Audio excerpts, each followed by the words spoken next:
Breaking, Justice Department finally bringing major charges after reopening huge investigation, by Al Waisman for DailyVine.com.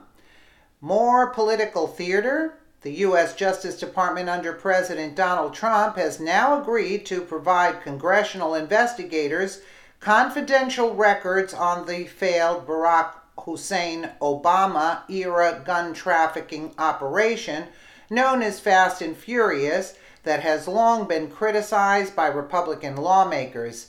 In an agreement that would end the 6-year-long battle between GOP lawmaker and the Obama administration, Attorney General Jeff Sessions said the Justice Department would immediately turn over documents to the Republican-led Congress Committee of Oversight and Government Reform, which were previously withheld by the Obama administration. Congressional Republicans had been pressuring the Justice Department for years about this operation, which is named after a movie franchise about car racing. The operation was supposed to curb gun trafficking criminals who were selling weapons to Mexican drug cartels by having to compete with the United States government. Although this was originally started under the George W. Bush administration, he scrapped it when he saw it wasn't working as intended. But since Obama was only for disarming law-abiding American citizens, he took it upon himself to try it again, only to find that American guns were used in multiple Mexican cartel massacres. In June of 2012, the Republican-led House voted to hold Obama's Attorney General Eric Holder in contempt for failing to turn over documents about the operation. The committee sued Eric Holder for access to the documents in August of 2012. Obama later asserted executive privilege to block the disclosure of the documents, and it didn't go any further because the GOP was afraid to go after the first African American president and his attorney general. The best part of this whole saga is that at the same time, Democrats accused Republicans of engaging in a partisan witch hunt. Can anyone say fake Russian Trump dossier? Let's hope this time we can get some answers and see a few people responsible behind bars. Via National Review, Obama administration scandals never resolve. They just vanish, usually under a new scandal. So it was with one of this president's earliest embarrassments, Operation Fast and Furious, designed to help the Bureau of Alcohol, Tobacco, Firearms, and Explosives, ATF, dismantle drug cartel operating inside the United States and disrupt drug trafficking routes. Instead, it put into the hands of criminals south of the border some 2,000 weapons which have been used to kill hundreds of Mexicans and at least one American U.S. Border Patrol agent, Brian Terry.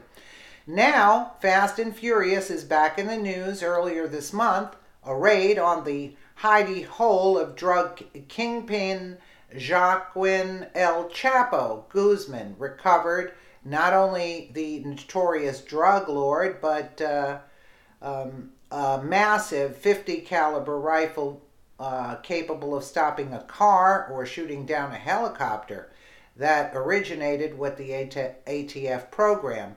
Rest easy though, only 34 such rifles were sold through the program.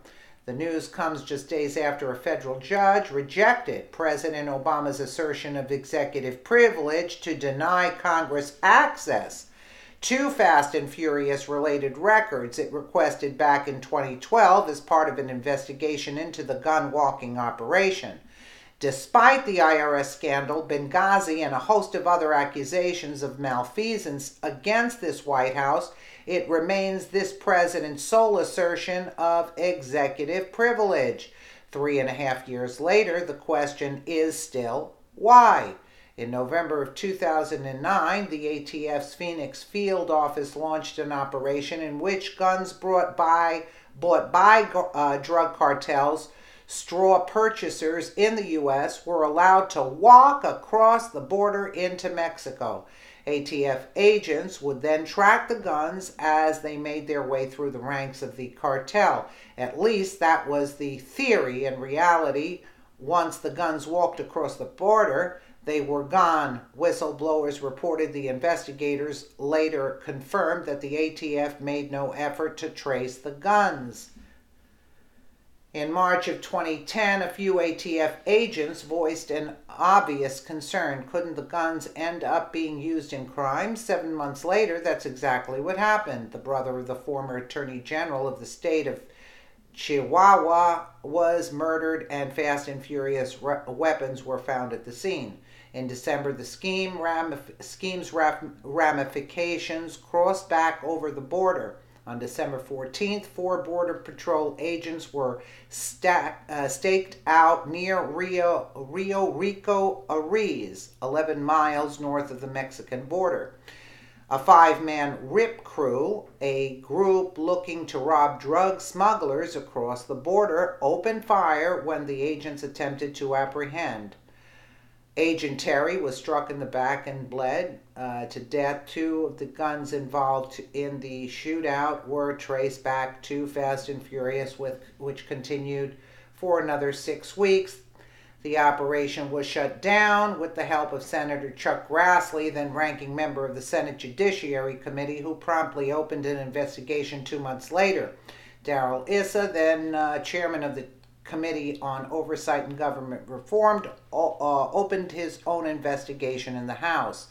#share, hashtag Operation Fast and Furious would have been bad enough, but the investigation made clear a widespread cover-up. In February, in response to a request from Grassley, Assistant Attorney General Ronald Wyke submitted for the record a letter declaring that any claim that ATF sanctioned or otherwise knowingly allowed the sale of assault weapons to a straw purchaser would then transport them to Mexico is false. ATF makes every effort to interdict weapons that have been purchased illegally and prevent their transportation to Mexico. In November, Attorney General Eric Holder admitted that gun walking was in fact used, and in December, the Obama administration formally withdrew Wyke's letter from the congressional record because it was, in Holder's words, inaccurate. How long does this go? Jesus.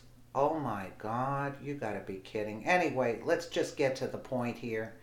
It is difficult to overstate both how stupid and how incompetent were the whole host of federal officials involved in this fiasco, who first thought it was a swell idea to traffic thousands of guns to Mexican criminals, then blithely forget about them.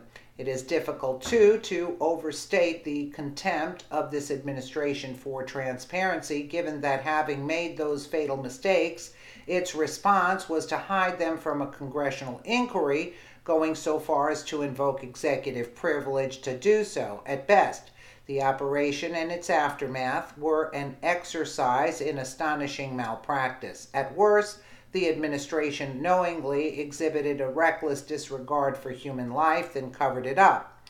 Under Operation Fast and Furious, the U.S. government became a de facto arms dealer to Mexican drug cartels and Islamist criminals. But this administration still wants to lecture Americans about gun control. Well, now they're unsealing the documents, right? So, did you see like how he wanted to executive order so he would hide these documents, I mean, it is disgraceful.